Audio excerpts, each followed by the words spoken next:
तो नाम खराब हो जाएगा मेरा उसकी वजह से। चलो भाई, सॉल्यूशंस।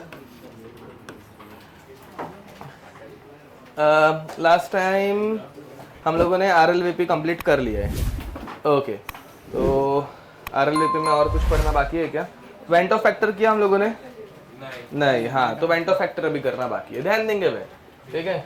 देखो, तुम लोगों को एग्जाम में ऐसे क्वेश्चन आ सकते हैं सब जन। यहाँ पे पहली बात हम लोग पढ़ रहे हैं कॉलिगेटिव प्रॉपर्टीज, पता है ना? Okay, colligative property depends only on, हाँ very nice, number of solute particles, ठीक है। ये नेचर के ऊपर डिपेंड करता है क्या? नहीं, जितने ज्यादा सल्यूट पार्टिकल्स रहेंगे उतनी ज्यादा वो प्रॉपर्टी इंटेंस रहेगी, ठीक है। और जितने कम पार्टिकल्स रहेंगे उतनी ज्यादा वो प्रॉपर्टी कम दिखेगी। अब एग्जाम में एक सिंपल सा क्वेश्चन आया, दो सोल्यूशन है भाई, ध्यान देंगे, दो सोल्यूशन है। एक सोल्यूशन है 1 मोलार ग्लूकोज का, एंड एक सोल्यूशन है 1 मोलार क्या बोलते हैं उसको, यूरिया का। सुक्रोज, यूरिया, फ्रक्टोज कुछ भी चल सकता है, वो ग्लूकोज फ्रुक्टोज दोनों सेम टू सेम लगते हैं ना भाई, तो थोड़ा कुछ तो अलग, ठीक है। Which one will have higher relative lowering of vapour pressure? Question समझा? ओके, मतलब 3 option, RLVP for A is less than B, या फिर RLVP of A is greater than B, या फिर RLVP of A is equal to B। बताओ भाई कौन सा ऑप्शन करेक्ट है? C वाला करेक्ट है। क्यों करेक्ट है? नंबर ऑफ सॉलिड पार्टिकल्स बराबर ना भाई, तो इन दोनों में number of solid particles same है। क्यों? इन दोनों का कॉन्सेंट्रेशन भी सेम है। समझ में आ रहा है मैं क्या बोल रहा हूँ? इसमें कोई दिक्कत? तो यहाँ पे हम लोग बोल सकते हैं कि RLVP of A is equal to RLVP of B। RLVP of A is equal to RLVP of B. What about LVP? Same है? ओके ठीक है, तो LVP सेम टू सेम रहेगा। Uh what is the difference between RLVP and LVP? मुझे बताओ RLVP का formula क्या था? Delta P upon P naught A। समझ में आ रहा है? ओरिजिनल से हम लोग यहाँ पे डिवाइड करते हैं एंड यहाँ पे सिर्फ आता है डेल्टा P। समझा? हाँ, उसके बाद फॉर्मूला होता है, वहां पे क्या था? शाई B, एंड यहाँ पे क्या था? नहीं अबे P नॉट इन, अरे गधो इधर ही कैसे हो बे? बराबर इधर इसको मल्टीप्लाई करो P नॉट इंटू शाई B। ए बोल रहे हो वापिस? हाँ ठीक है, इधर दिमाग रख के आ जाए तो सही से क्या पता। अब यहाँ पे तो वेपर प्रेशर ऑफ A, अब लोअरिंग अगर सेम होगी तो दोनों में वेपर प्रेशर भी सेम रहेगा, ठीक है। समझा? ओके, इधर तो कोई दिक्कत? वेपर प्रेशर एग्जाम में दिया रहता है अब, ठीक है, वो हम लोगों को निकालने नहीं रहता। वो ये जो P नॉट है ना, वो वेपर नहीं, सॉरी PA बाद में चेंज होने के बाद, दैट इज वेपर प्रेशर, ठीक है। ओके, नेक्स्ट ये क्वेश्चन दे दिया, 1 molar glucose 1 molar NaCl, same to same question, RLVP of A is equal to B, less than B, more than B। चलो बताओ किसका RLVP कम रहेगा या ज्यादा रहेगा या सेम रहेगा? क्या होगा यहाँ पर? किसका? क्यों? Very nice. हाँ तो क्यों? हाँ अरे दिमाग चलता है भाई तुम लोगों का। तो देखो सही बोले, तो देखो NaCl जो है वो पानी में जाने के बाद टूटता है। ये जब टूटेगा it will form Na+ and, तो एक Na+ 2 पार्टिकल्स बनाता है, तो 1 मोलार 2 मोलार पार्टिकल्स देगा। एक्चुअली मोलार बोलना थोड़ा गलत हो जाएगा। मोलार के डेफिनेशन, 1 मोलार की डेफिनेशन क्या रहती है? 1 मोल इन 1 लीटर। तो यहाँ पे 1 मोल इन 1 लीटर रहना चाहिए, बट यहाँ पे क्या हो जाएगा? 2 मोल्स पार्टिकल्स इन 1 लीटर। समझ में आ रहा है? ठीक है, तो यहाँ पे नंबर ऑफ पार्टिकल्स क्या हो जाएंगे? बढ़ जाएंगे। नंबर ऑफ पार्टिकल्स अगर बढ़ गए तो RLVP किसका ज्यादा होगा? NaCl का ज्यादा होगा। ओके, तो RLVP of A is greater than RLVP of B। समझा? What about LVP? LVP किसका ज्यादा होगा? ओके, ठीक है। What about VP? VP किसका ज्यादा होगा? हाँ, वेरी नाइस, ए का। ये देखो बे, हम लोग पढ़ रहे हैं लोवरिंग ऑफ वेपर प्रेशर या फिर relative lowering of vapour pressure ना बे। लोवरिंग किस में ज्यादा होगी? बी में। समझ में आ रहा है? बी में लोवरिंग जो है वो ज्यादा है, तो ओवरऑल वेपर प्रेशर किसका ज्यादा हो गया? ए का। मतलब देखो भाई, इनिशियली पानी का लेट से कि इधर इस लेवल पे वेपर प्रेशर है, ठीक है, तो ए में थोड़ा सा लोवरिंग हुआ, बट बी में ज्यादा हुआ ना बे, तो वेपर प्रेशर ओवरऑल किसका ज्यादा रहा? ए का। समझ में आ रहा है ना? ये यहाँ पे उल्टा हो जाता है, तो वो क्वेश्चन अच्छे से रीड करना है, ऐसे थियरी के क्वेश्चन आ जाते हैं डायरेक्टली, ठीक है। ओके, यहाँ तक कोई दिक्कत? तो अब प्रॉब्लम कहाँ पे आ रही थी? पहले वाले में प्रॉब्लम थी क्या कुछ नंबर ऑफ पार्टिकल्स में? नहीं, वहां पे अपना नॉर्मल कॉन्सेंट्रेशन टर्म चल रहा था, बट नीचे वाले में थोड़ी सी दिक्कत आ गई, थोड़ा दिमाग चलाना पड़ा। समझ में आ रहा है? ठीक है। क्यों? क्योंकि एक NaCl कितने पार्टिकल्स देता है? 2 देता है। तो अपने को ये मतलब एक सॉल्यूट पार्टिकल कितने पार्टिकल्स में डिसोसिएट हो सकता है, वो निकालने के लिए हम लोगों ने एक नया कंसेप्ट लाया, which is went Hoff factor. क्या बोलते हैं उसको? चलो भाई लिखो,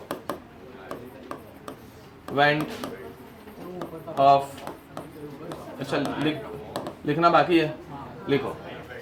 अब वेंट ऑफ फैक्टर ये हम लोगों को क्या बताता है? मैंने बोला एक पार्टिकल, एक सॉल्यूट पार्टिकल कितने अलग अलग पार्टिकल्स में एक तो डिसोसिएट होगा, या फिर कितने पार्टिकल्स एक साथ एसोसिएट होंगे। एक एसोसिएशन की भी दिक्कत आ सकती है ना भाई, पार्टिकल हमेशा टूटे ऐसा कंपल्सरी है क्या? कुछ कुछ पार्टिकल्स कंबाइन भी होते हैं, कॉम्बिनेशन के हम लोग एग्जांपल्स देखेंगे। बट तो वेंट ऑफ फैक्टर, इसका फॉर्मूला आ जाता है I is equal to number of particles after association और dissociation upon number of particles before association और dissociation।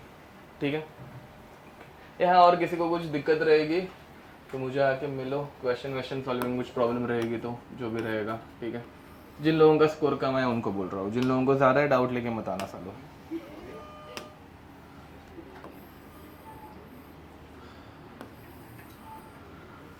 ओके तो अब ये सेम फॉर्मूला अगर मैं अप्लाई करूँ NaCl के लिए, how many particles are formed after dissociation?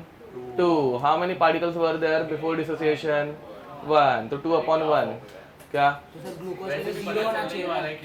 हाँ, और जब इनकम्प्लीट डिसोसिएशन होगा तो हाँ, तो रुक ना, वो पढ़ाना बाकी है ना, ऐसे टाइम पास थोड़ी ना करा रहा हूँ। हाँ ओके, तो हाँ ग्लूकोज के लिए 0 नहीं, नंबर ऑफ पार्टिकल, हाँ, सो नो डिसोसिएशन तो नो वेंट ऑफ फैक्टर, मतलब इनवैलिड वैसा। तो उधर किधर भी लगाने का नहीं, जिधर डिसोसिएशन एसोसिएशन हो रहा है उधर ही लगाने का। समझ में आ रहा है? ओके तो क्या बोल रहा था मैं? MgCl2 के लिए क्या हो जाएगा? MgCl2 after dissociation 3 before 1, AlF3 4 before. समझ में आ रहा है? तो ये ऐसे तो एकदम सिंपल है, बट कुछ कुछ इलेक्ट्रोलाइट्स रहते हैं जो कंप्लीट डिसोसिएशन दिखाते नहीं है। समझ में आ रहा है? मतलब लेट्स से मैं यहाँ पे एग्जांपल बता रहा हूँ, मतलब NaCl में एक जस्ट आइडिया देने के लिए कि ये NaCl है, giving us Na+ and Cl-। Late us से वी हैव 10 पार्टिकल्स, ध्यान देंगे बे, कितने हैं? 10। इनिशियली ये 0 0, only 50% is dissociated. NaCl 100% dissociation देता है बट वीक नहीं करते ना बे, तो लेट अस से ओनली 50% इज डिसोसिएटेड। तो 50% होगा तो ये क्या हो जाएगा? 10 माइनस ना 5 डिसोसिएट होंगे, और यहाँ पे कितने बनेंगे? Na+Cl- 5। तो ये 5 बचे, ये नए 2 5 बने। समझ में आ रहा है? तो how many particles after dissociation? 15 before dissociation 10, went Hoff factor 1.5। वहां पे जिन लोगों को 15 नहीं समझा होगा, ये 10 नए बने और पुराने 5 भी है। समझा? तो total particles after dissociation 15 upon initially 10, तो वेंट ऑफ फैक्टर हो जाएगा 1.5। समझा? ओके तो अब ये निकालने के लिए ये वो एग्जांपल लिखो मत, हम लोग वापस अच्छे से लिखने वाले, वो जस्ट बताने के लिए था। अब तो वेंट ऑफ फैक्टर के लिए दिक्कत कब आती है? जब पार्शियल डिसोसिएशन होता है। समझ में आ रहा है? तो हम लोग कुछ एग्जांपल्स लेंगे और उसके ऊपर से देख लेंगे। देखो NaCl, वैसे NaCl का मेंटल फैक्टर कितना रहता है? 2 रहता है। Very nice. ठीक है, अब लेट अस से कि initial concentration was C, partial dissociation हो रहा है, ऐसे अज्यूम कर रहे हैं। होता है क्या? नहीं। ठीक है, अज्यूम कर रहे हैं। तो इनिशियल कॉन्सेंट्रेशन वाज C 0 0, बाद में C माइनस, वेरी नाइस, यहाँ पे, यहाँ पर, okay. Total number of particles after dissociation C plus C alpha, very nice, C plus C alpha. ठीक है, C को कॉमन निकाल लेते हैं, C 1 प्लस अल्फा। ओके, तो वेंटो फैक्टर क्या आ रहा है? 1 प्लस अल्फा, वेरी नाइस। देखो भाई, number of particles after dissociation C 1 plus alpha. ये समझा ना भाई, ऊपर वो 15 किए थे, ये प्लस ये दोनों ऐड किया था ना, इसलिए वो एग्जांपल लिया था, सबको ऐड करना है। तो ये C 1 प्लस अल्फा हो गया upon initially C cancel out हो गया, आंसर क्या आ गया? 1 plus alpha. Okay, very nice. ठीक है, and what is the value of alpha for NaCl? 1, 100% dissociation देता है ना भाई, तो 1 प्लस 1 2, वो 2 आने ही वाला है। समझ में आ रहा है? हम लोग एक फॉर्मूला डिराइव कर रहे हैं, ध्यान दो। जनरलाइज्ड इक्वेशन अपने को चाहिए, तो थोड़े बहुत एग्जांपल से ही हम लोग डिराइव करने वाले डायरेक्ट। तो अगर उसी बदले में MgCl2 का एग्जांपल लूं, Mg2 plus plus 2Cl minus. Okay, अब बताओ भाई, सेम टू सेम C 0 0, बाद में क्या होगा? C minus, very nice. Total number of particles C 1 plus 2 alpha. तो वेंटो फैक्टर क्या आ रहा है अभी? Very nice. ओके, तो I is equal to 1 plus 2 alpha. Direct लिख दूं चलेगा ना, वो C कैंसिल आउट हो जाएगा, total upon original. Okay, next. हाँ, तो अभी फॉर्मूला तुम लोगों को समझ में आ रहा है क्या? क्या आएगा formula? 1 plus n minus 1 alpha. दिख रहा है सबको n माइनस 1 अल्फा? देखो भाई, जिन लोगों को नहीं दिख रहा होगा, यहाँ पे number of particles after dissociation या फिर नंबर ऑफ आयंस प्रेजेंट कितने हैं? 2 दिख रहे हैं। ठीक है, तो 2 minus 1 alpha, 1 plus 2 minus 1 alpha. यहाँ पे कितने पार्टिकल्स बनते हैं? 3। तो 1 प्लस 3 माइनस 1 अल्फा। अरे समझ में आ रहा है? वापिस और एक एग्जांपल लेके देने की जरूरत है यार, पक्का। जितने पार्टिकल डिसोसिएट होते हैं, देखो 1 तो दोनों में कॉमन है। ठीक है, बाद में अल्फा, वहां पे 1 अल्फा है, यहाँ पे 2 अल्फा है। तो यहाँ पे 2 पार्टिकल्स थे, तो 2 माइनस 1 अल्फा। यहाँ पे 3 पार्टिकल्स बनते हैं, तो 3 माइनस 1 अल्फा। ठीक है, ओके। अगर किसी को फिर भी डाउट रहेगा, मैं और एक एग्जांपल लिखने वाला हूँ, उसके बाद फॉर्मूला लिख देंगे। AlF3 giving us Al3 plus 3F minus. ठीक है, तो यहाँ पर initial concentration C 0 0, C minus C alpha, C alpha, 3C alpha. ये सबको करने आते हैं ना, इतना एटलीस्ट, इसमें कोई दिक्कत नहीं है। Okay, total number of particles C plus 3C alpha. C को कॉमन निकालेंगे, C 1 प्लस 3 अल्फा। I का formula, total number of particles after dissociation which is C 1 plus 3C alpha upon initial concentration और initial number of particles C cancel out हो गया, तो I का formula बनता है 1 प्लस 3 अल्फा। सॉरी, मैंने ये C कहाँ से लिखा, गलती से लिखा है, 3 अल्फा। ठीक है, तो यहां पर भी number of ions formed Al का 1 और F के 3, तो टोटल 4 है, 4 माइनस 1 अल्फा। समझे? वैसा तो जनरलाइज्ड फॉर्मूला। एग्जांपल्स तुम्हारे ऊपर है, कितने लिखना है, 2 लिखो या 3 लिखो, टू यू। ठीक है, 2 तो मिनिमम लिखना, बट एक में बाद में समझेगा नहीं कैसे आया था। हाँ, सॉरी, नहीं, MgSO4 में दिक्कत हो जाएगी ना, चार्ज कैसे करना, और हाँ, तो नहीं होगा। तो generalised equation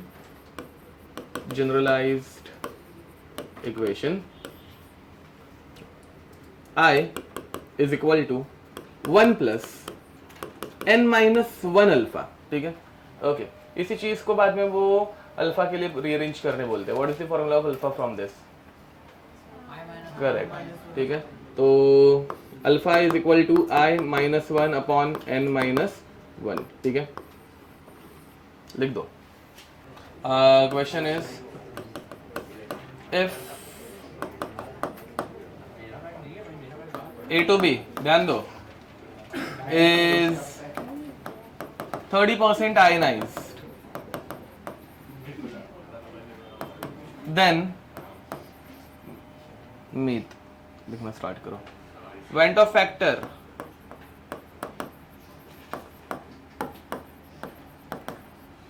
is dash into 10⁻⁻⁻1। चिल्ला चिल्ला के आंसर देने की जरूरत नहीं है, ठीक है। ओके, यहाँ बाय द वे एक छोटा सा पॉइंट रह गया, where n is number of particles after dissociation, number of ions formed after dissociation, number of ions, अरे आफ्टर 100% डिसोसिएशन पकड़ लो ना, अज्यूम कर लो, कुछ भी कर लो, नंबर ऑफ आयंस फॉर्म्ड, चलो नंबर ऑफ आयंस फॉर्म्ड, चलो नेक्स्ट। अब एसोसिएशन का हम लोग एक एग्जांपल देखने वाले हैं, ठीक है। देखो भाई, हेडिंग लिखता, एसोसिएशन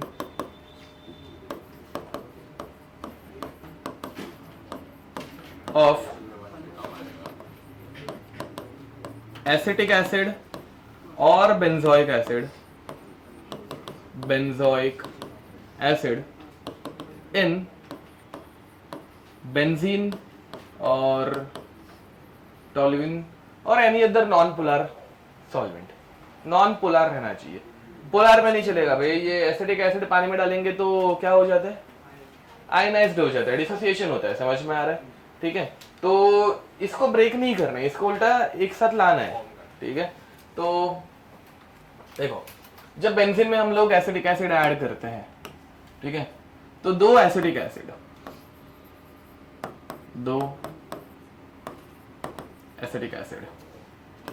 ऐसा बाजू बाजू में रीअरेंज्ड हो जाता है।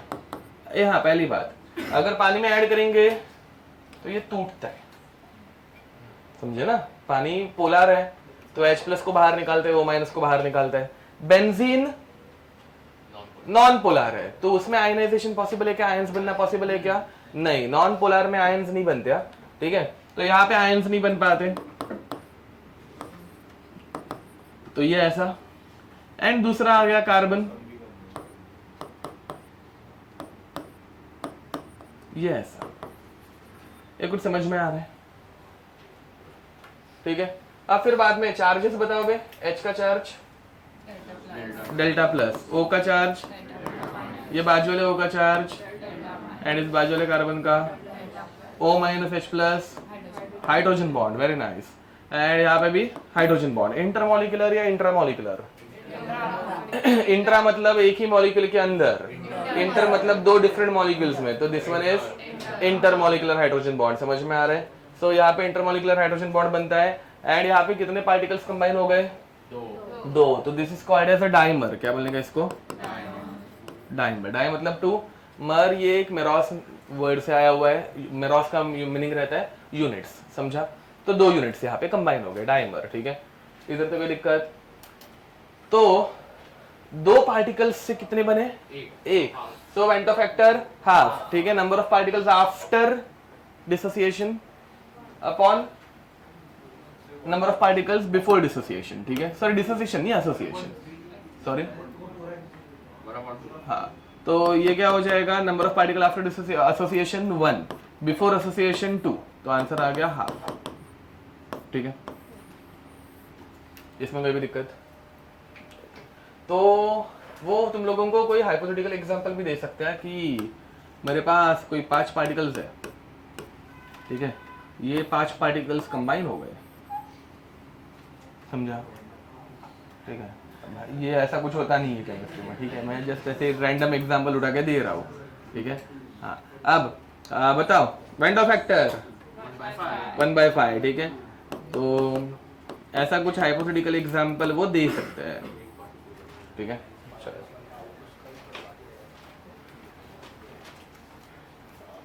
और इसके लिए फाइनल जो फॉर्मूला आता है आई इज इक्वल टू, ठीक है, या फिर alpha is equal two degree of association. यहाँ डिग्री ऑफ एसोसिएशन का फॉर्मूला क्या हो जाएगा, number of molecules associated upon total number of molecules. समझ में आ रहा है, ठीक है, सेम टू सेम, मतलब डिसोसिएशन में जैसे रहते हैं वैसा ही, ठीक है। तो यहाँ पे आई का फॉर्मूला बन जाता है 1 प्लस 1/n-1 टाइम्स अल्फा, ठीक है, सिर्फ वो 1/n हो जाता है। एंड बट ये n क्या है, this is number of particles associated, number of particles associated, ठीक है। मतलब यहाँ पे पहले ऊपर वाले एग्जांपल में n की वैल्यू कितनी लोगे, 2, नीचे वाले में कितनी लेनी पड़ेगी, 5, वो 1/2 या 1/5 वहां पे ऐसे पुट करना पड़ता है, ठीक है, लिख दो।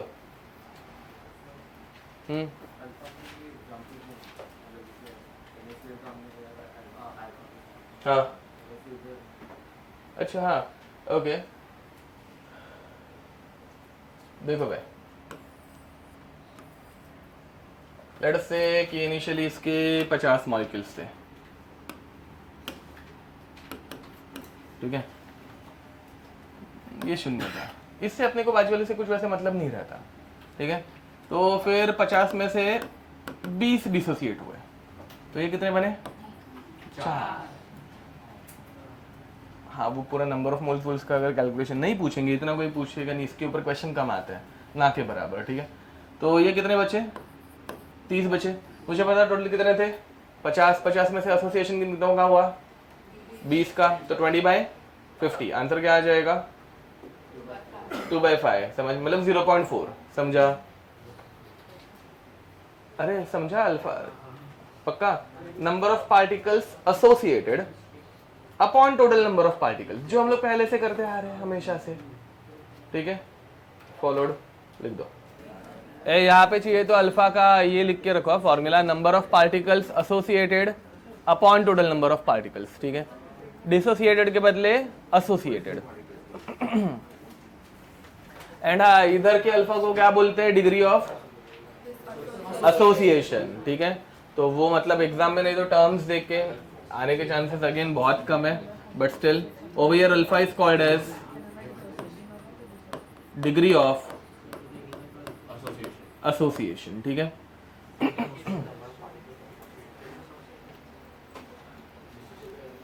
क्या हुआ, क्या हुआ, डन, आगे बढ़े। रिएक्शन हो रही है, ये रिएक्शन नहीं है, ये सिर्फ मतलब नजदीक आके हाइड्रोजन बॉन्ड बना रहे हैं। जब प्राइमरी कोई बॉन्ड बनता है, कोवेलेंट, आयनिक, तो रिएक्शन कुछ तो होती है, ये कुछ बॉन्ड नहीं है ना, देयर इज नो रिएक्शन। जैसे NaCl जब टूटता है Na+ और Cl- बनाता है, हाँ, जब NaCl टूटता है वो रिएक्शन थोड़ी ना रहती है।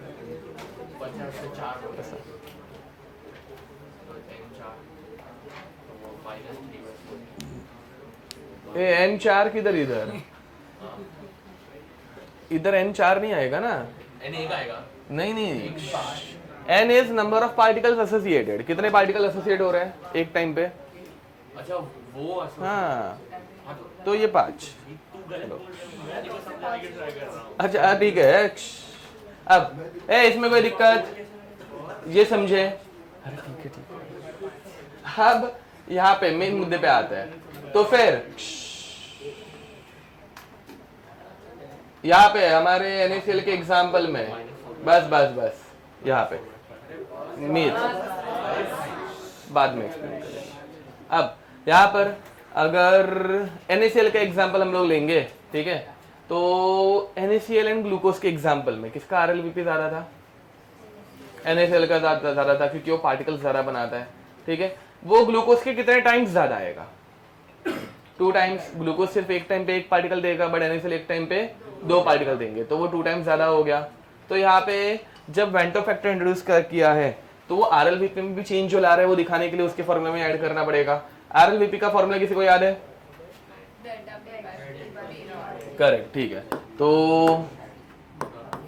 एक मिनट, RLVP is delta P by P naught बराबर delta P by P naught A which is equal to psi B.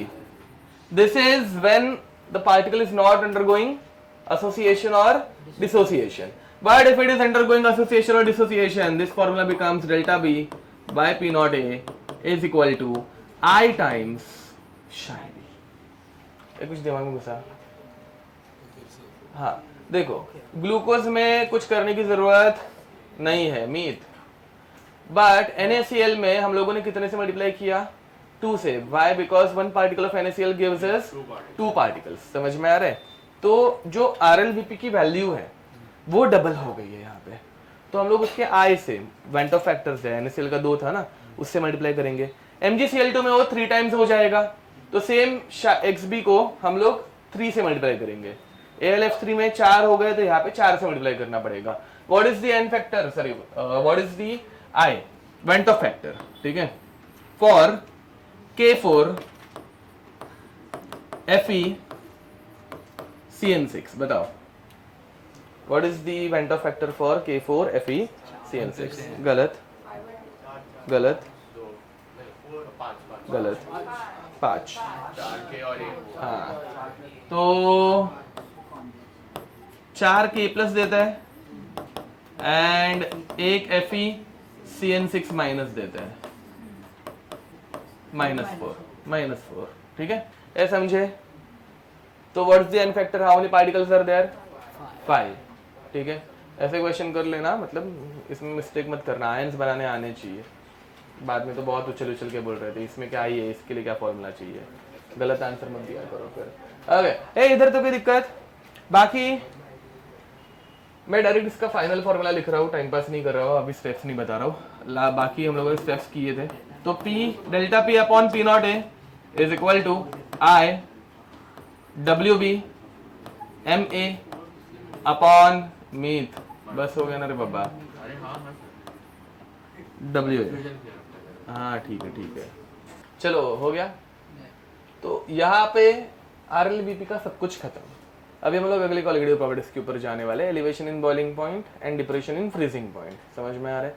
ठीक है, ओके, बड़े आगे. जिसमें I more than one हो, हम लोग को ये फॉर्मूला यूज, जिसमें आए, हाँ यस, मतलब जहाँ पे एसोसिएशन या फिर डिसोसिएशन हो रहे हैं वहाँ पे. यहाँ और एग्जाम में NaCl MgCl2 उनके लिए तो मतलब वो कभी बोलेंगे नहीं है कि एसोसिएट हो रहा है या डिसोसिएट हो रहा है. ठीक है, वो तो हमेशा होते ही, वो तुम लोगों को पता रहना चाहिए. एंड 100% एसोसिएशन होता है. ठीक है, अगर कोई वीक इलेक्ट्रोलाइट रहेगा तो वो मेंशन करेंगे 30% आयनाइज, 75% आयनाइज, वैसा. ठीक है, एसोसिएशन के केस में हमेशा लेस देन बनाएगा. हाँ, अल्फा 40%. हाँ हाँ डन. आगे बढ़े. क्या डाउट के तुम लोगों का, मुझे बताओ, मैं क्लियर कर देता हूँ इनसे. मतलब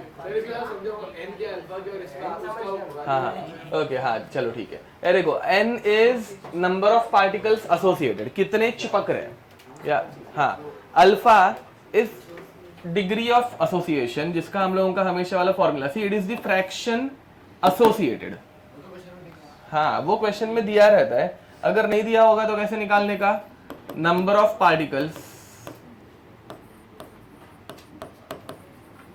associated upon total number of particles.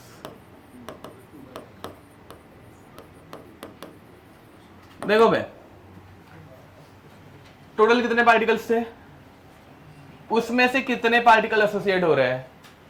20. तो number of particles associated is 20 upon total number of particles is 50. ये कट आंसर आ गया 0.4.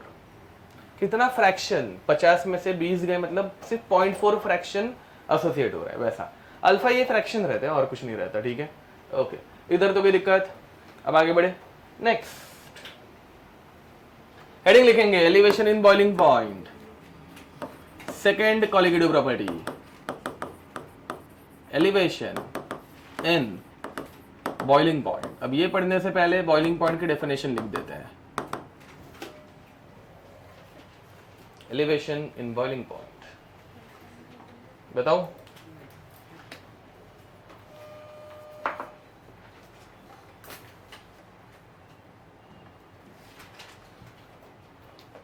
It is the temperature at which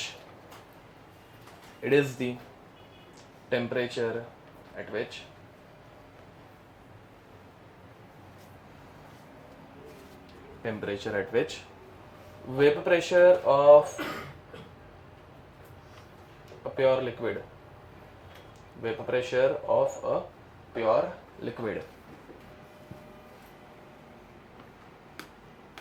becomes equal to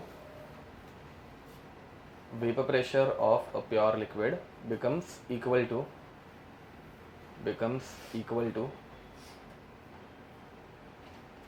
atmospheric pressure,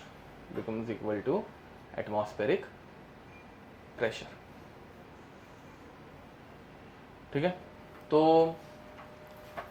liquid का vapour pressure ही अगर atmosphere जितना हो गया तो अभी वो एटमॉस्फेयर के साथ इक्विलिब्रियम में पहुंच गए ना भाई उसके वेपर्स, तो वो इजीली ऐसे उड़ना स्टार्ट हो जाता है।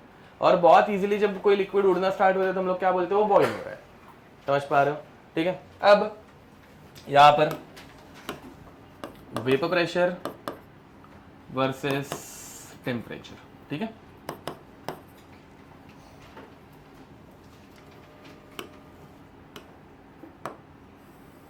Let's say that this point is 760 mm Hg और else 1 एटमॉस्फेयर। समझ में आ रहा है।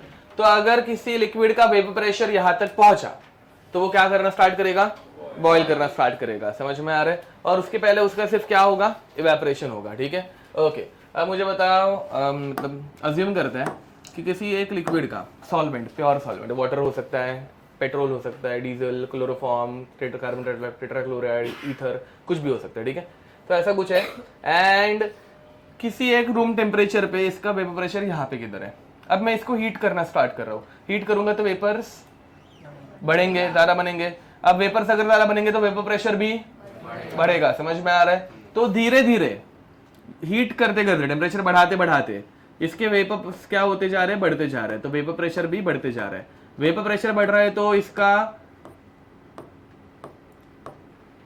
एक टेम्परेचर आएगा जहां पे इसका वेपर प्रेशर कितना हो जाएगा, 760, 1 atm हो जाएगा। समझ में आ रहा है। एंड उस टेम्परेचर पे ये क्या होगा, बॉईल होगा। ये समझ में आ रहा है। So this temperature is now called as boiling point. समझ में आ रहा है। एंड इसको हम लोग डिनोट कर रहे हैं टी नॉट बी से। समझ में आ रहा है।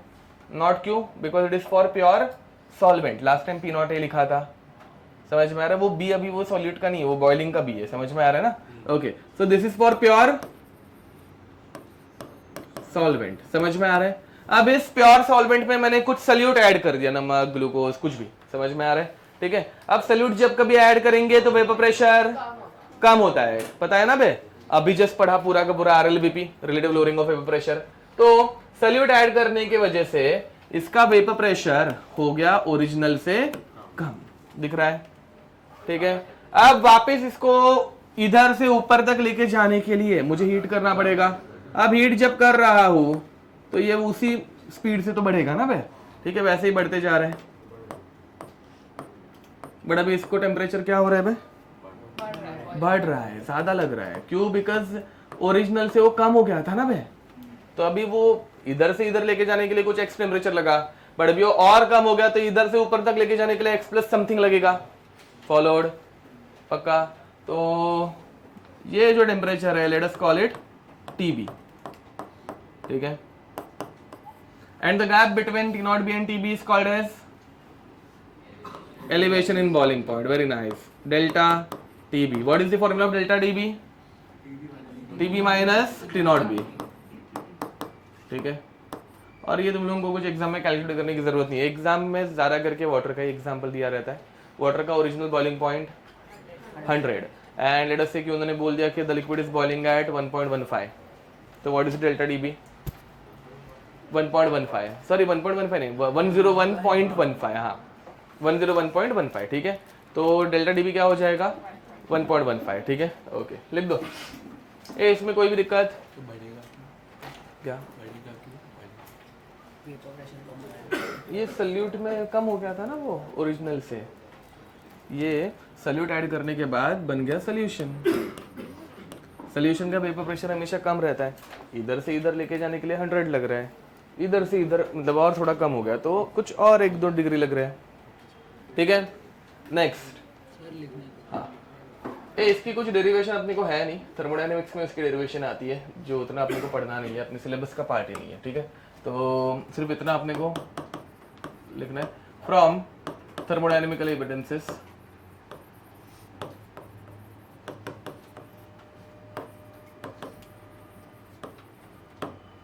ठीक है, we know that delta T B is direct proportional to small M. Small M क्या रहता है बे?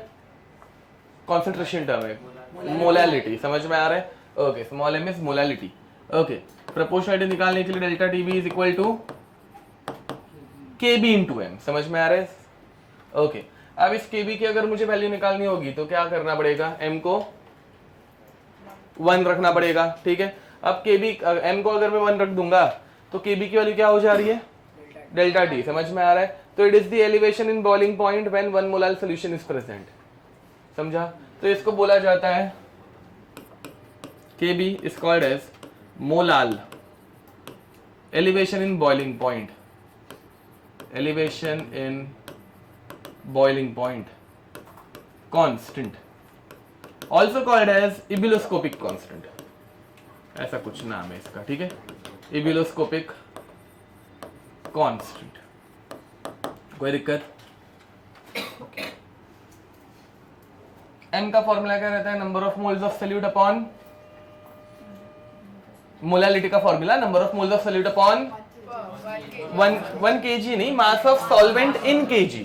वो 1 kg अगर होगा तो वो मोलाल की डेफिनेशन हो जाएगी मतलब। ओके, तो formula TB is equal to KB into number of moles of solute upon mass of solvent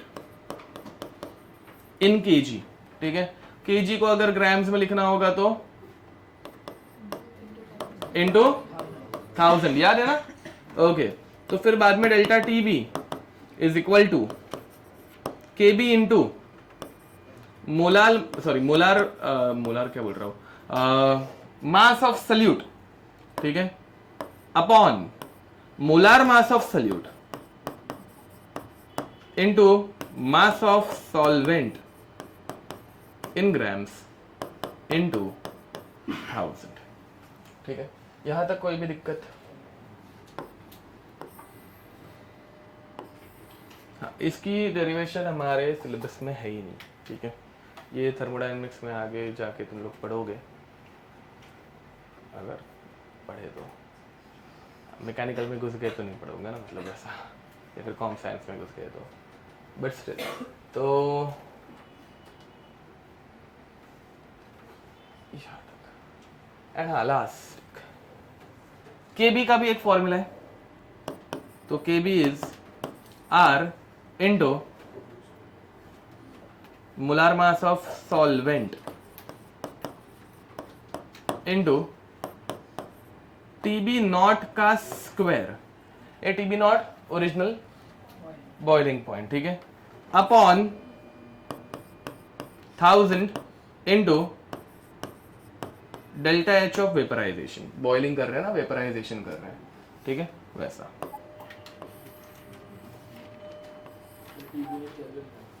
kelvin में, हाँ, सॉरी, इसका भी मतलब ये एक्चुअली में ना पूरा ऐसे डिराइव करते करते जाते हैं हम लोग, एंड उसमें से फिर ये टर्म मिलती है जिसको हम लोग बाद में KB बोलते हैं। ये ऐसे घटिया सी चीजें जो आती है उनको ओवरऑल हम लोग KB बोलते हैं, बट इसका कहाँ से आया ऐसा नहीं है। ये आया, ये सारी टर्म्स कांस्टेंट है ना, R is constant, molar mass is constant, TB boiling point of original solute is constant, delta H is constant, all are constant, hence we called it KB। ऐसा है उस डेरिवेशन में। हाँ हाँ, अभी मतलब जस्ट बताने के लिए, क्योंकि और कैसे बताए है नहीं डेरिवेशन, तो इसलिए एडवांस के सिलेबस में भी नहीं है, अगर किसी के दिमाग में आ रहा होगा तो। ठीक है, हाँ, बस इतना ही है। मतलब मोला हाँ एम मतलब मोलालिटी हाँ, स्मॉल m मतलब मोलालिटी। और एन अवस्थी में एक क्वेश्चन मिलेगा कि what is the formula in terms of latent heat of vaporisation. मुझे बताओ डेल्टा एच किसके लिए यूज करता है, मतलब एंथैल्पी कितने अमाउंट के लिए रहती है, 1 मोल के लिए रहती है, पता है ना, याद है ना, 1 मोल के लिए रहती है। And latent heat of vaporisation कितने के लिए रहता है, 1 ग्राम के लिए रहता है। कितने के लिए रहता है, 1 ग्राम। समझ में आ रहा है, ठीक है। तो मोल्स को ग्राम में अगर कन्वर्ट करना होगा तो क्या करने का, वो घर पे जाके सोचो एंड फिर बाद में सॉल्व करो और फॉर्मूला आ जाएगा, ठीक है।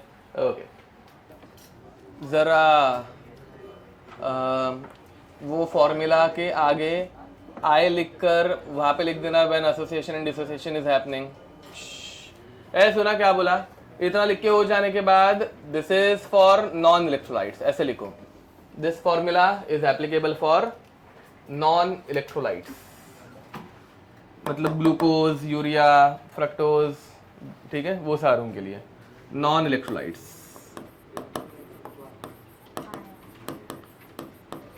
जो आयंस नहीं बनाते। एंड फिर बाद में अगर इलेक्ट्रोलाइट्स आ गया तो इनटू आई, तो सेम फॉर्मूला सिर्फ उसके आगे आई लगेगा, या फिर वो ऊपर वाला original formula delta T B equal to K B into M, क्योंकि मोललिटी निकालना तुम लोगों को बहुत इजीली आ जाएगा भाई, मोललिटी निकाले भी होगा ना कभी, ठीक है। तो सिर्फ उसके फॉर्मूला के आगे आई लिखना रहता है, ठीक बा, चलेगा। For electrolytes, yes, for electrolytes. और हाँ, जो लोग इस क्वेश्चन को कैसे सॉल्व करे ये समझ ही नहीं पा रहे हैं, ठीक है। सेम क्वेश्चन सीटी लेवल पे भी है, ठीक है, लिटरली सेम है, बस डिफरेंस इतना है कि वहाँ पे पहले से मोलालिटी दे के रखी रहती है, ठीक है। एक बार जाके ओपन करके देखना। एंड बहुत मतलब ये इतना से ना कॉम्प्लेक्स ये नहीं रहता, क्या बोलते इसको, स्टेटमेंट्स, ठीक है। वहाँ पे डायरेक्ट है ना एंटर फैक्टर पूछा रहेगा दोनों का, या फिर वैसा कुछ, यहाँ पे सिर्फ एंटर फैक्टर निकालने आंसर आ जाएगा, वैसा है। तो और लैंग्वेज ही बहुत ईजी रहती है, सीईटी के जरा क्वेश्चंस ओपन करके देखना, ठीक है, कॉन्फिडेंस भी बिल्डअप होता है और फिर बाद में ऐसे क्वेश्चन सॉल्व भी होते हैं। जिन लोगों को बिल्कुल समझ में नहीं आ रहा है क्वेश्चन, ठीक है, उनकी बात कर रहा हूँ। जिन लोगों का हो गया है बहुत अच्छी बात है। अब देखते हैं, चलो हैंड रेस करेंगे। हो गया मेरे ख्याल से 5 मिनट तो हो गए। A B C and D, majority तो ए के साथ ही है, देख लेते हैं। Yo, A is the correct answer, 58% का आया। चलो देखते हैं, सॉल्व करेंगे। क्वेश्चन नंबर नहीं लिखने का रे, कौन से ईयर क्या होता हाँ, क्वेश्चन नंबर लिख के बाद में कहाँ पे अपडेट होने के बाद ढूंढोगे। अब देखो, पहले तो इसके नंबर ऑफ मोल्स एकदम इजीली, कोई अभी किसी को समझाएगा नहीं यहाँ पे। तो सबसे पहले तुम लोग निकालोगे आर, समझ में आ रहा है। डेल्टा टीबी, पहले एग्जांपल के लिए x2 के लिए डेल्टा टीबी कितना है, 0.0156 बराबर, okay. Delta TB is equal to I K B M, ये फॉर्मूला यूज कर रहा हूं मैं, ठीक है। तो डेल्टा टीबी आ गया 0.0156 विच इज इक्वल टू आई। ये हाँ, अगर किसी के दिमाग में आ रहा होगा इसको डिग्री सेल्सियस में क्यों यूज कर रहा हूँ, केल्विन में कन्वर्ट क्यों नहीं कर रहा हूँ, हाँ, डेल्टा चेंज सेम आता है, पता है ना, ओके। वो डिग्री सेल्सियस में करो या केल्विन में करो, ओके। तो ये केल्विन में हो गया है भाई, ये केल्विन ले रहा हूँ मैं, यूनिट्स नहीं तो मैच नहीं हो रहा, ऐसे किसी का अगर डाउट आया तो ये केल्विन में लिया है मैंने, ठीक है, ओके। नेक्स्ट, आई की वैल्यू वही ढूंढनी है, आई। के बी कितना दिया है, 0.52 into M, number of moles 0.01, उतना तो आया होगा, upon 1 kg, answer is 0.01 10⁻², divide कर देते हैं। I is equal to 0.0 this upon 0.52 into 10⁻² ऊपर गया 100, यह आ गया 1.56 अपॉन 0.52 है 3 sorry AX2 कितने पार्टिकल्स देगा? 3 ही देगा, तो इसका मेंटल फैक्टर 3 ही रहना चाहिए, 3 ही है, मतलब कितना परसेंट डिसोसिएशन? 100% डिसोसिएशन, समझा? चाहिए तो अल्फा का फॉर्मूला पुट करो, वैल्यूज अल्फा का फॉर्मूला क्या रहता है बे? I-1, समझा? I-1 कितना होगा? 2 अपॉन n-1, n कितने देता है ये? 3 ही देता है, तो 3 - 1 2 2 कैंसिल आउट हो गया 1, 100% डिसोसिएशन है, सिंपल एज दैट, समझा? फिर बाद में दूसरे वाले के लिए निकालते हैं, दूसरे वाले के लिए भी सेम, तो ये 100% आया, दूसरे वाले के लिए भी सेम मेथड तुम लोग यूज करोगे, ठीक है? अभी मैं जरा फास्ट जाऊंगा, दूसरे वाले का डेल्टा डी कितना है? 0.026, ठीक है, which is equal to I into KB 0.52 into M 0.1 ना, 0.1/2 मतलब 0.05 और एल्स 5 इंटू 10⁻², ठीक है? तो ये नीचे लेके जाते हैं, I is equal to 0.026 into 10⁻², समझा ना? 100 -2 को ये अपॉन 5 इंटू 0.52, ठीक है? नहीं, उसको 0.5 मत करो क्योंकि 52 और ये 26 2 जा, समझा ना? ओके, तो मल्टीप्लाई कर दो, तो ये हो जाएगा 2.6 क्या बे? 2.6 अपॉन, इसको भी 5 से मल्टीप्लाई करोगे तो आंसर 2.6 ही आता है। 26 2 जा 52, तो इसको भी 5 से मल्टीप्लाई करेंगे 2.6 ही आएगा, चेक कर लेना, आंसर आ गया 1। इसका I 100% डिसोसिएशन पे 3 रहेगा, बट 1 है, मतलब फुल्ली डिसोसिएटेड है क्या? नहीं है, तो आंसर इज 1। सिंपल क्वेश्चन है, बहुत कुछ ऐसे डिफिकल्ट नहीं है। हाँ, आंसर चिल्ला चिल्ला के देने की जरूरत नहीं है, मतलब हाँ।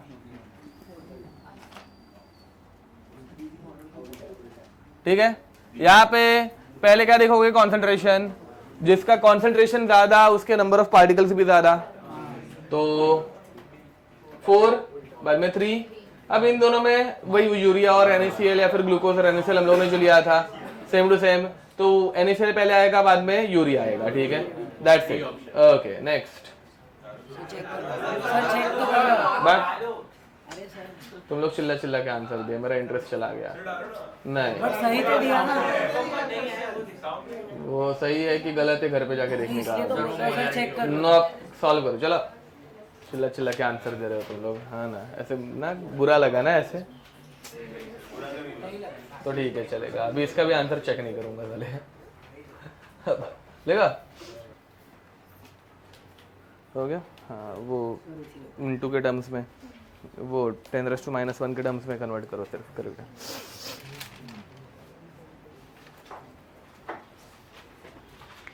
हो गया? बहुत इजी है, मतलब आ रहा है सबको ये आंसर, हो जाएगा ना? ऐसा वाला क्वेश्चन कर लोगे ना?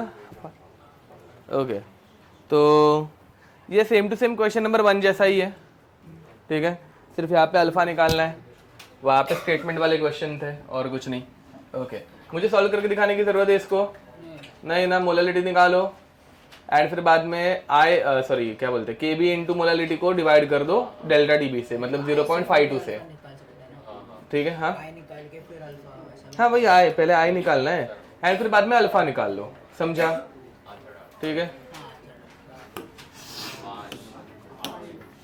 ठीक है, खुश रहो।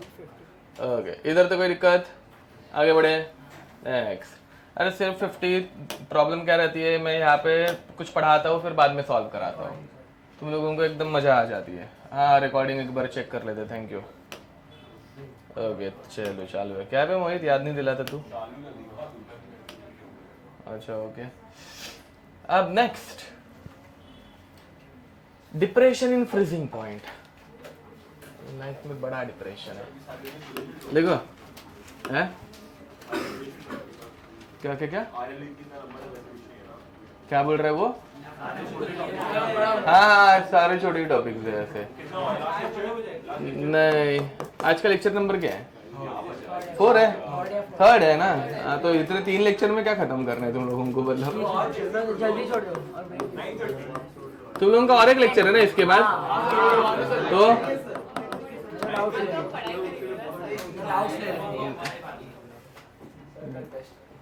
तो कौन सा टेस्ट है? भानु सर का है, उन्होंने चुन चुन के क्वेश्चन डाले। सर 160 मार्क्स का मैथ्स का सिर्फ। बस अभी समझिएगा तुम लोगों को क्या आता है। औकात। क्या? पीएनसी है, अरे बहुत है, वो ज्यादा है। 7 चैप्टर अरे अरे अरे अरे, ऐसे 30 क्वेश्चन। पीएनसी के एडवांस के क्वेश्चन तो बहुत घटिया हो जाएंगे बे, है ना? उसमें नंबर्स ही इतने बेकार बेकार दे देते हैं साला कैलकुलेट करने के लिए। वो ये करो, हाँ मतलब उधर कितना भी तुम तो हो गया, अश्योरेंस भी नहीं आता साला कि क्या टाइप करे क्या नहीं। ठीक, चलो मजा है तुम्हारी। क्या है क्या छोड़ के भी क्या ही होने वाला है, 1 घंटे में क्या ही पढ़ लोगे तुम लोग, हाँ ना? पीएनसी का एडवांस है, कुछ फायदा नहीं होने वाला नहीं। चलो डिप्रेशन इन फ्रीजिंग पॉइंट वालों, ये कल तुम्हारी जिंदगी में भी आने वाला है, रुको अभी।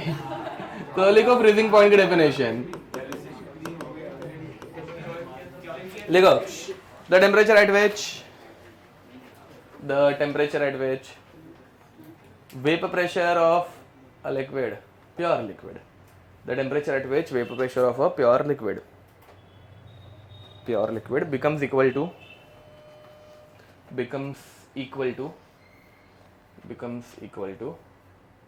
its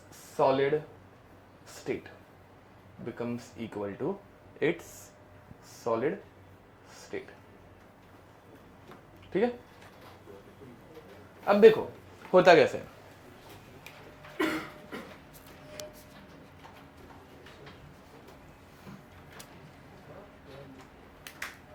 सॉलिड्स का vapour pressure very high, very low, solids का टेम्परेचर मतलब सॉलिड जिस टेम्परेचर पे एग्जिस्ट करते वेरी हाई, वेरी लो,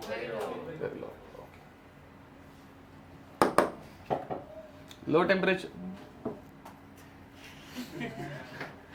मैंने इधर टैप किया, उसने उधर टैप किया, मैंने कि क्या हो रहा है। ओके तो ये सॉलिड की लाइन है, चलेगा? ऐसा समझे? तो दिस इज इतना छोटा का बना, मतलब थोड़ा एंगल दे देता हूँ, बट एक्चुअली वो बहुत स्टीप रहती है, ठीक है? ओके तो सॉलिड देख रहे हैं, वेपर प्रेशर बहुत कम, temperature at which solid exist very low, ठीक है? अब तो बताओ भाई, टेम्परेचर बढ़ाना पड़ेगा लिक्विड का या कम करना पड़ेगा? कम करना पड़ेगा। कम करते करते कभी तो जाकर ये लिक्विड ऐसा सॉलिड की लाइन पे टच मारेगा, समझ में आ रहा है? फिर बाद में उधर से नीचे गए तो ये हो गया तुम लोगों का प्योर सॉल्वेंट का फ्रीजिंग पॉइंट T0F, ठीक है? अब सोल्यूशन में क्या होता है, वेपर प्रेशर कम हो जाता है। अरे वो सेम टू सेम रहा, ठीक है? अब तो यहाँ पे क्या होने वाला है, ये ऐसे पीछे आएगा। ज्यादा टेम्परेचर लगा कि कम लगा? कम लगा, समझ में आ रहा है? ठीक है? एंड ये हो गया तुम लोगों का TF, इन दोनों के बीच की गैप हो गई delta TF। What is the formula of delta TF? Very nice, T0F minus TF, समझे? कोई दिक्कत? ठीक है, आगे बढ़े। अब यहां पर तुम लोगों को जहां पे भी B दिख रहा है उधर पे तुम लोगों को करना है F, समझे? उधर पीछे चेंज मत करना पे मेरे जैसा, इधर चेंज वापस लिखो सब कुछ, हाँ नहीं तो दिन ब दिन होशियार बनते जा रहे हो तुम लोग वैसे भी। चलो लिखो फटफट।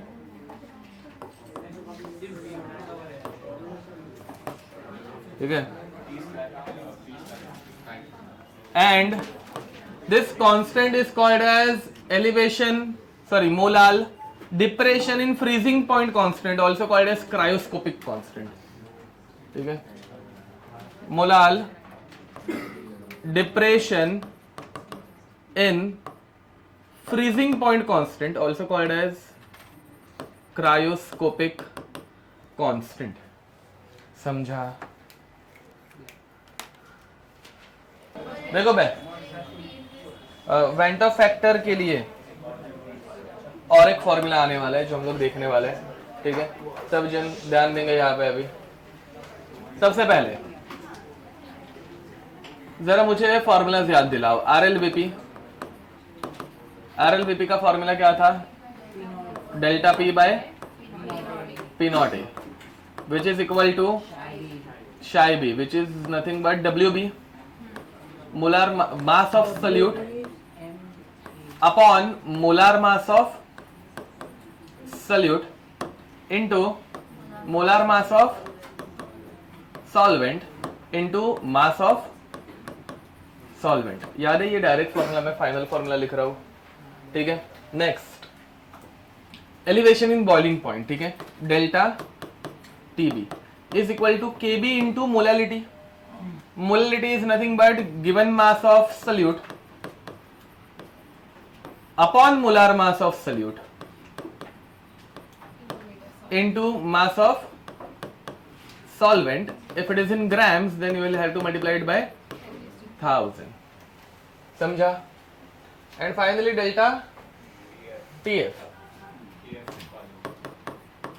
इसका फॉर्मूला क्या है? KF into mass of solute upon molar mass of solute into mass of solvent in kg into sorry kg नहीं इन ग्राम्स इंटू 1000। समझे? ओके, अब ध्यान देंगे बेटा, अगर ये ऐसा कुछ है, आई की अगर मैं वैल्यू पूछूं, ध्यान दो, आई का फॉर्मूला क्या था? Number of particles after dissociation upon number of particles, sorry total number of particles. समझ में आ रहा है? ठीक है, या फिर बिफोर डिसोसिएशन। अब NaCl के लिए आई की वैल्यू कितनी थी? 2, ठीक है। तो आई की वैल्यू अगर 2 है तो हम लोगों ने यहाँ पे आई मतलब 2 से मल्टीप्लाई किया था। समझ में आ रहा है? ठीक है। तो अगर हम लोग वो ग्लूकोज और NaCl का एग्जाम्पल याद करें, 1 molar glucose and 1 molar NaCl, ठीक है। अगर हम लोग सिर्फ कॉन्सेंट्रेशन को देख के करें तो अपने को एक्सपेक्टेड क्या है? NaCl की वैल्यू कितनी रहनी चाहिए थी? ग्लूकोज की जितनी रहनी चाहिए थी। अगेन देखो भाई, अगर डिसोसिएशन हम लोग भूल गए, ठीक है, या फिर तुम लोगों को पता ही नहीं रहता और मैं वो सिर्फ बोलता कि 1 मोलर ये है 1 मोलर ये है, समझ में आ रहा है? तो NaCl की वैल्यू कितनी आनी चाहिए थी? ग्लूकोज जितनी आनी चाहिए थी। तो एक्सपेक्टेड कितना रहता? ग्लूकोज जितना। बट जब हम लोग NaCl के लिए एक्चुअल में देखते हैं तो वो कितना आता है? 2 टाइम्स ऑफ ग्लूकोज एक्सपेक्टेड। समझ में आ रहा है? तो ऑब्जर्व्ड की वैल्यू क्या हो जाती है? थोड़ी सी डबल हो जाती है। समझ में आ रहा है? तो ये जो 2 टाइम्स है वो क्या रहता है? अपना आई रहता है। समझ में आ रहा है? तो ऑब्जर्व्ड वैल्यू हमेशा डिसोसिएशन के केस में बढ़ जाती है, एक्सपेक्टेड वैल्यू हमेशा क्या रहती है? कम रहती है। तो उधर से और एक फॉर्मूला आ जाता है, observed colligative property which is 2 times of expected upon expected colligative property which is equal to glucose, ठीक है। expected colligative property, वापस एक बार ध्यान दो, कुछ डिफिकल्टी रहेगी तो 1 मोलर ग्लूकोज और 1 मोलर NaCl, इन दोनों की वैल्यू क्या रहनी चाहिए? ऑलमोस्ट सेम रहनी चाहिए, बराबर है कि नहीं? बिकॉज दोनों में सेम नंबर ऑफ पार्टिकल्स हम लोगों ने ऐड किए हैं, तो एक्सपेक्टेड क्या था? दोनों की वैल्यू सेम आनी चाहिए। बट जब हम लोग ऑब्जर्वेशन में देख रहे हैं तो NaCl की वैल्यू ग्लूकोज की कंपैरिजन में डबल है। वो डबल होने का रीजन क्या रहता है? बिकॉज पानी में ऐड करने के बाद NaCl टूटता है। हम लोग ने एक्चुअली पहले डाला तो ग्लूकोज जितना ही ना, बट पानी में ऐड करने के बाद वो टूटा, इसलिए इसकी वैल्यू क्या हो गई? डबल हो गई। मैं क्या बोल रहा हूँ? समझ में आ रहा है? तो ऑब्जर्व्ड इज डबल, मतलब observed colligative property upon expected colligative property, जो कि अपने को 2 आंसर देगा। यहां तक कोई भी दिक्कत? ओके, अब next, what is the relationship between colligative property and molar mass of salute? ऊपर सारे कॉलिगेटिव प्रॉपर्टीज के फॉर्मूलाज हैं, दिख रहे हैं? सबको दिख रहा है? क्या है रिलेशन? डायरेक्टली प्रोपोर्शनल है, इनवर्सली प्रोपोर्शनल, इनवर्सली प्रोपोर्शनल। समझ में आ रहा है? ओके, तो यहाँ पे आई के लिए एक तीसरा फॉर्मूला आता है, expected molar mass, expected molar mass upon observed molar mass, observed molar mass बता दो। अब ध्यान दो भाई, NaCl का मोलर मास कितना रहता है? 58.5 रहता है। कितना रहता है? 58.5। समझ में आ रहा है? अब देखो बहन, हाँ, अब NaCl के लिए अगर मैं ऑब्जर्व्ड कोलिगेटिव प्रॉपर्टी निकालूं तो वो कितनी आएगी? डबल आएगी। समझ में आ रहा है? अगर यहाँ की वैल्यू डबल हो गई तो इधर की वैल्यू हाफ हो जाएगी। फॉलोड? तो जब NaCl के लिए हम लोग मोलर मास काउंट करते हैं तो NaCl का मोलर मास कितना आता है? इसका हाफ आता है। फॉलोड? ठीक है, तो ऑब्जर्वेशन में जो मोलर मास आ रहा है अपॉन एक्सपेक्टेड, एक्सपेक्टेड मतलब ओरिजिनल। इसी फॉर्मूला को कुछ बुक्स में ऐसे भी लिखा के दिया रहता है, एबनॉर्मल मोलर मास, सॉरी हाँ, एक्सपेक्टेड मतलब normal, yes, normal molar mass upon abnormal molar mass. इसमें कोई दिक्कत? चलो अब ध्यान दो बे, इसी को याद रखने के लिए, जस्ट अ मिनट, इसी को याद रखने के लिए तुम लोग एक सिंपल चीज देख सकते हो, इधर नहीं है वो, मतलब एक सिंपल चीज दिमाग में रख सकते हो। एसिडिक एसिड का मोलर मास रहता है 60। कितना रहता है? यहाँ पे कितने कंबाइन हो गए? तो यहाँ पे इनका मोलर मास कितना बन गया? 120। समझ में आ रहा है? ठीक है, तो जब एसोसिएशन होगा तो मोलर मास बढ़ता है। एबनॉर्मल जो रहेगा, दो अगर कंबाइन हो रहे डायरेक्ट निकाल सकते हो 120। समझा? ठीक है, एग्जाम में ज्यादा कंफ्यूज होने की जरूरत नहीं है। सिमिलरली अगर NaCl की बात करूं, NaCl कितने टुकड़ों में डिवाइड हो रहा है? तो ओरिजिनल अगर इसका 58 है तो 2 का कितना बनेगा? आधा। समझ में आ रहा है? 29। यहाँ पे MgCl2 कितने टुकड़ों में टूटता है? तो यहाँ पे एक का MgCl2 का मास रहता है 95। ठीक है, 95 का कितना होगा? 32 या फिर 31 पॉइंट समथिंग। अरे समझ में आ रहा है? ठीक है, इसका कुछ तो रहता होगा, उसका भी कितने से डिवाइड करोगे? बाय 4। समझे? पक्का? ओके, तुम डाउट पूछ रहे हो। क्या? डिवाइड बाय आई? अच्छा, मतलब ये बोल रहा हूँ एबनॉर्मल निकालने के लिए। हाँ हाँ, यस, एबनॉर्मल निकालने के लिए डिवाइड बाय आई ही करना है। करेक्ट, ठीक है, ओके, यही समझा? कोई भी दिक्कत? लिख दो। ये वेंटो फैक्टर निकालने के और कुछ तरीके हैं, एग्जाम में यूज होते हैं। चलो मैं सॉल्व करता हूँ अभी, मुझे मैं भी गलत हो सकता हूँ, भरोसा नहीं।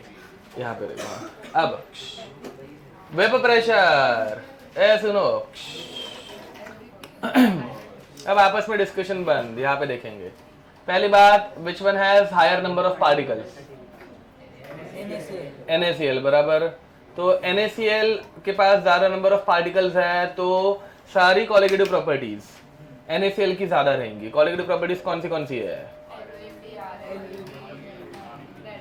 RLVP, delta DB and delta TF। बस वो करो मत, यहाँ पे ध्यान दो। अब रिलेटिव लोवरिंग अगर कम है तो लोवरिंग भी NaCl के लिए कम है। NaCl के वेपर प्रेशर की लोवरिंग कम हो रही है, सॉरी ज्यादा हो रही है। NaCl के हाँ लोवरिंग ज्यादा हो रही है तो उसका वेपर प्रेशर कम होगा। ध्यान दो, बातें कोई नहीं करेगा। NaCl में एलिवेशन इन बॉइलिंग पॉइंट ज्यादा हो रहा है तो NaCl का बॉइलिंग पॉइंट भी ज्यादा होगा। NaCl में डिप्रेशन ऑफ फ्रीजिंग पॉइंट ज्यादा हो रहा है, डिप्रेशन ज्यादा हुआ ना बे, तो NaCl का फ्रीजिंग पॉइंट कम होगा। किसमें अगर कुछ डाउट रहेगा मैं एक्सप्लेन कर दूंगा, पूछ लो। हाँ, लास्ट वाला, हाँ देखो, लेट अस से, हाँ चलो, वाटर का बॉइलिंग पॉइंट, एक क्षमा, सॉरी बॉइलिंग पॉइंट नहीं, फ्रीजिंग पॉइंट, हाँ बराबर, तुम्हारा आंसर करेक्ट था, सॉरी वाटर का फ्रीजिंग पॉइंट 0, ठीक है, 0 डिग्री ओरिजिनल दोनों जगह पे, ठीक है। अब किसमें डिप्रेशन इन फ्रीजिंग पॉइंट ज्यादा होने वाला है? NaCl। तो NaCl में फ्रीजिंग पॉइंट डिप्रेस होके हो गया -2 डिग्री सेल्सियस, ग्लूकोज में हो गया -1 डिग्री से, डिप्रेशन ग्लूकोज में कम हो रहा है, NaCl में ज्यादा हो रहा है। Which one has lower boiling point, which one has lower freezing point? समझा? डिप्रेशन ज्यादा हुआ ना बे, कम ज्यादा हुआ। इसमें गलती होती है, ये लास्ट वाले में ज्यादा करिए, इसमें भी नहीं, वेपर प्रेशर में भी गलती होती है, बट वेपर प्रेशर अभी 4 बार हो गया ना मैं पढ़ा के, तो वो तुम लोगों को याद है कि लोअरिंग ज्यादा होना एंड ऑल। यहाँ पे भी डिप्रेशन मतलब लोअरिंग ही होना, ठीक है वैसा। Till is doubt. नेक्स्ट, हाँ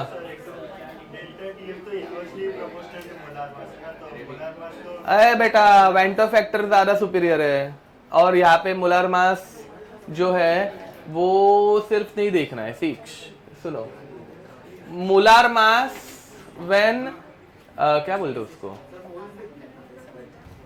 रुको रुको रुको अभी मुझे एक्सप्लेन करने दो पहले। हाँ मतलब number of particles are different, वैसा कुछ समझ में आ रहा है। मतलब दोनों का अगर मास सेम होगा, मैं अगर बोलूं मैंने 180 ग्राम ग्लूकोज लिया और 180 ग्राम NaCl लिया, समझा, ठीक है क्या नहीं। अरे ऐसा अगर क्वेश्चन रहेगा मास दिया होगा तो तुम लोग मोलार मास से कंपेयर कर सकते हो, क्यों, बिकॉज नंबर ऑफ मोल्स यहाँ पे भी किसके ज्यादा हो जाएंगे, NaCl का। फिर भी NaCl ही आंसर है। तुम्हारा क्वेश्चन क्या था, तुम्हारा क्वेश्चन पूरा करो अभी। NaCl का मोलार मास कम है, मोलर मास ग्लूकोज का ज्यादा है ना, हाँ तो ग्लूकोज का डेल्टा टी कम होना चाहिए ना, अगर मोलर मास का ज्यादा है तो कम ही है डेल्टा टी है।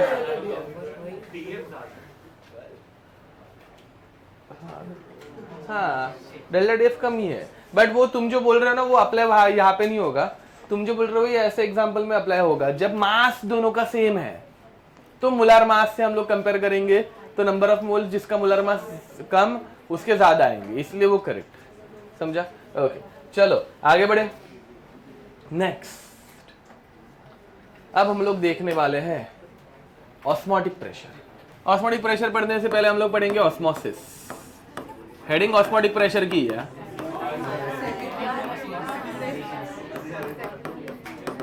ऑस्मोटिक प्रेशर पाई, ठीक है, represented by pi, unit ATM, पाई पाई, हाँ इस, अरे वो प्रेशर का पी, पाई का पाई, पी मतलब पाई ये पी के लिए ही है, मतलब ए के लिए अल्फा, वैसा पाई पी के लिए अल्फा बीटा गामा, हाँ रो रो आर के लिए रहेगा ना, क्या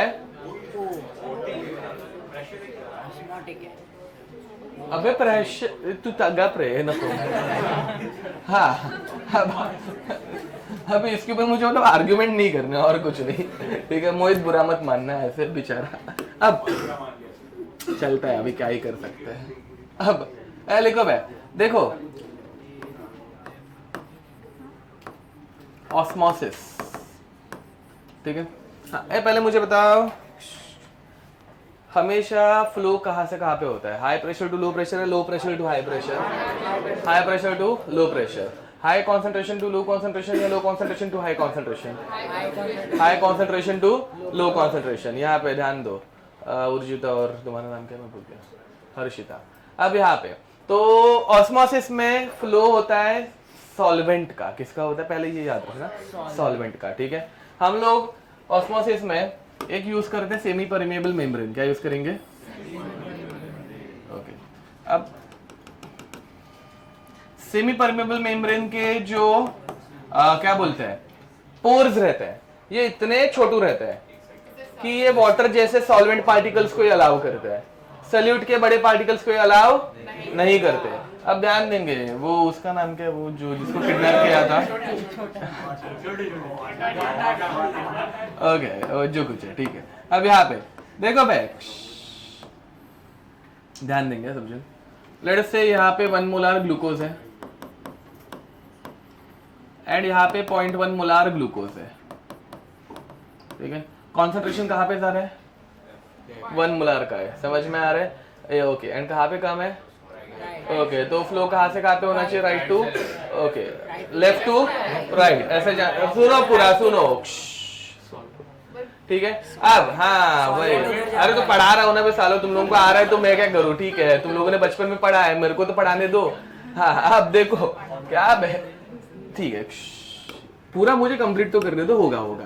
अब ये किसका कॉन्सेंट्रेशन रहता है बट सल्यूट का। तो यहाँ पे हाई कॉन्सेंट्रेशन ऑफ सल्यूट है एंड यहां पर लो कॉन्सेंट्रेशन ऑफ सल्यूट है। तो सॉल्वेंट का कॉन्सेंट्रेशन हाई किधर है? राइट में है। High concentration of solvent. याद रखना बे, फ्लो हमेशा हाई टू लो ही जाता है, ठीक है। एंड यहां पे लो कॉन्सेंट्रेशन ऑफ सॉल्वेंट। तो मुझे बताओ अब फ्लो कहां से कहां पे जाएगा? तो हाँ, क्योंकि यहां पे सॉल्वेंट फ्लो करता है, समझ में आ रहा है। तो सॉल्वेंट जब फ्लो करेगा तो high concentration of solvent to low concentration of, अरे समझे पक्का? ओके, मीत को बुरा लग गया क्या? रो रहा है क्या ऐसे बैठे बैठे? ओके अच्छा, तो ये कब तक फ्लो होते जाएगा? जब तक सेम नहीं होगा। हाँ, जब तक कॉन्सेंट्रेशन दोनों तरफ सेम नहीं हो जाता। समझ में आ रहा है? इधर तो कोई भी दिक्कत? ओके, अब मुझे बताओ इस वाले में कहाँ पे फ्लो होगा, मतलब किधर से किधर पे फ्लो होगा? यहाँ by the way this membrane is called as semi permeable membrane, ठीक है। ओके, एक तरफ प्योर वाटर है एंड एक तरफ कुछ NaCl का सोल्यूशन है। फ्लो कहां से कहां पे होगा? Very nice. H2 से NaCl। यहाँ पे कॉन्सेंट्रेशन NaCl का कितना है? 0। यहाँ पे कितना है? 1 मोलर, ठीक है। तो डेफिनेशन में तुम लोगों को क्या लिखना पड़ता है? From low concentration to high concentration. But यहाँ पे एक्चुअल में लो टू हाई जा रहा है क्या? नहीं, high concentration of solvent to low concentration of solvent, वैसे ही फ्लो हो रहा है, इसमें कोई दिक्कत? चलो मैं डेफिनेशन लिख दो फटाक से। It is the unidirectional flow of it is the unidirectional flow of solvent particles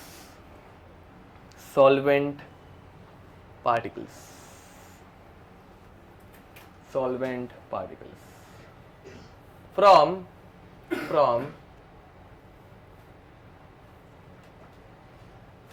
low concentration of solute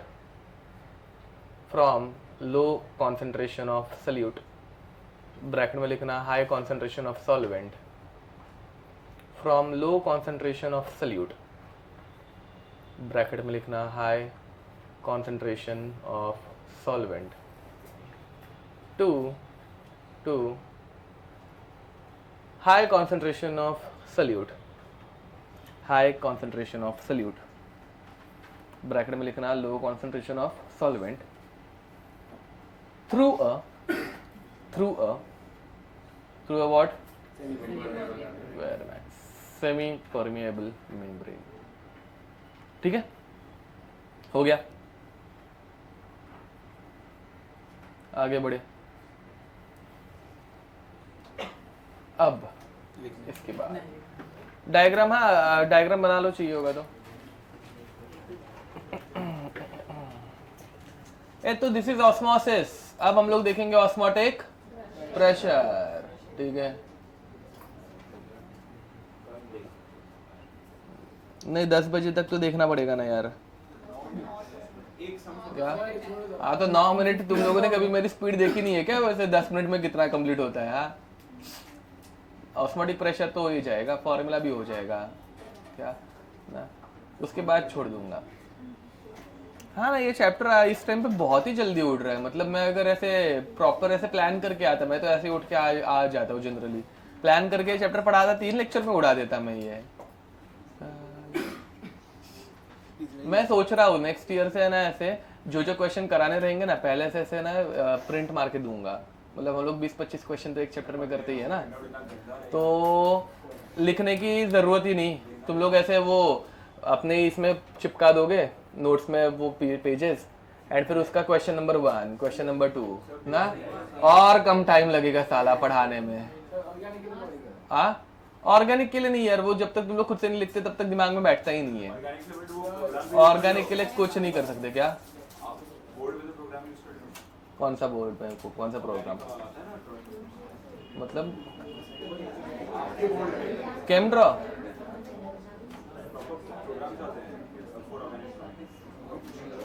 उसको कैमड्रॉ बोलते हैं क्या? वो बोल रहा है। हाँ नहीं, सबसे ज्यादा यूज किया गया हुआ कैमड्रॉ है, मतलब हम लोग कैमड्रॉ यूज करते हैं वैसा, बट वो कुछ काम का नहीं है, उसमें बकवास है, मतलब टाइम लगता है वो ड्रॉ करने में वैसा। ओके चलो हो गया, आगे बढ़े। नेक्स्ट, अब ऑस्मोटिक प्रेशर, ध्यान दो भाई, ऑस्मोटिक प्रेशर कैसे फाइंड आउट किया जाता है, ठीक है? इसकी 2-3 मेथड्स हैं, ठीक है? देखो देखो, पहले तो हम लोग ऐसा एक सोल्यूशन ले सकते हैं, ठीक है? दिस इज प्योर वाटर, इस मतलब ये कंटेनर के अंदर क्या है? प्योर वाटर, ठीक है? इस प्योर वाटर के सोल्यूशन में मैंने डिप करके रखा है ऐसा एक फनल जैसा एक अरेंजमेंट, ठीक है? इधर नीचे की तरफ सेमी परमिएबल मेम्ब्रेन है, समझ में आ रहा है? एंड इसके अंदर कोई एक सल्यूट का मिक्सचर है, ठीक है? ये भी हुआ है क्या तुम लोगों का पढ़ा के? ये सब कब पढ़ा था? अच्छा बायोलॉजी में, ओके। तो ये एक 1 मोलार NaCl का सोल्यूशन लेट अस से, ठीक है? एंड यहाँ पे पानी है या फिर दूसरा कोई भी सोल्यूशन, समझ में आ रहा है ना भाई? ये अरेंजमेंट बाद में हम लोग अटैच करते हैं एक बैरोमीटर से,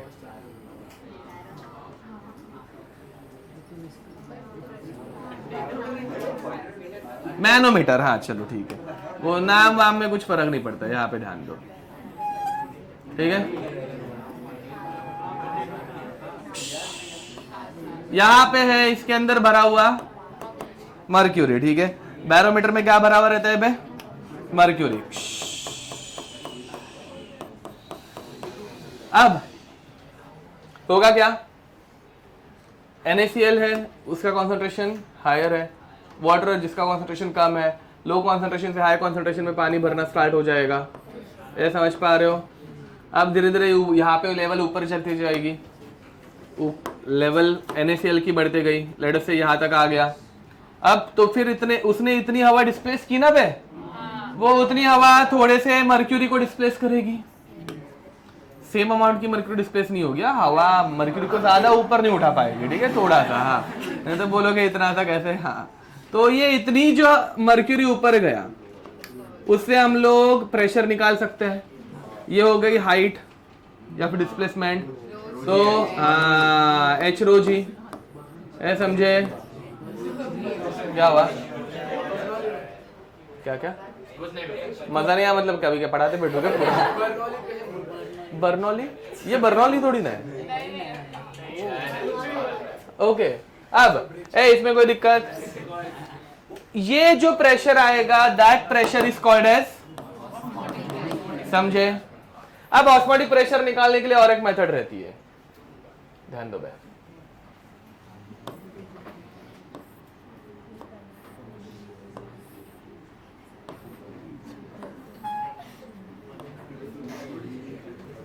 अब बीच में ये क्या रहता है? Semi permeable membrane. यहां पर लेट अस से है NaCl, ठीक है? This is 0.1 molar NaCl, 0.1 molar NaCl, and over here pure water is present. पानी कहां से कहां पे फ्लो होगा? राइट टू लेफ्ट, बराबर। तो ऐसे ये पानी अंदर जाएगा तो इधर पे लेवल क्या होती जाएगी? बढ़ते जाएगी, समझ में आ रहा है? तो ये जो लेवल बढ़ेगी, ठीक है, इसको अगर बढ़ने नहीं देना है तो मुझे यहाँ पे क्या लगाना पड़ेगा? एक पिस्टन, एंड फिर ये पिस्टन को अभी के लिए बढ़ गया है तो इसको वापस प्रेस करना पड़ेगा, जितना प्रेशर अप्लाई करना पड़ेगा ओरिजिनल लेवल पे लाने के लिए, that is called as osmotic pressure, या फिर the pressure required to stop the flow of osmosis is called as osmotic pressure. अरे ऑस्मोसिस को रोकने के लिए जो प्रेशर लगा के रखना पड़ेगा ना, मतलब ये बढ़ता, अगर मैंने यहाँ पे पहले से कुछ तो फिट कर दिया, एंड इसको रोकने के लिए जितना मुझे प्रेशर लगा के रखना पड़ रहा है उसे क्या बोलने का, ऑस्मोटिक प्रेशर। नेक्स्ट, अब मैं इसको ऐसे दबाने लग गया तो क्या होगा ना, अभी क्या होगा, उल्टा यहां से NaCl से पानी इधर जाना स्टार्ट होगा। ये समझ में आ रहा है? क्या बोल रहे हो, क्या बोल रहे हो? एंटी रिवर्स ऑस्मोसिस, एंटी नहीं, रिवर्स, ठीक है। एंड आरओ, करेक्ट बोला उसने।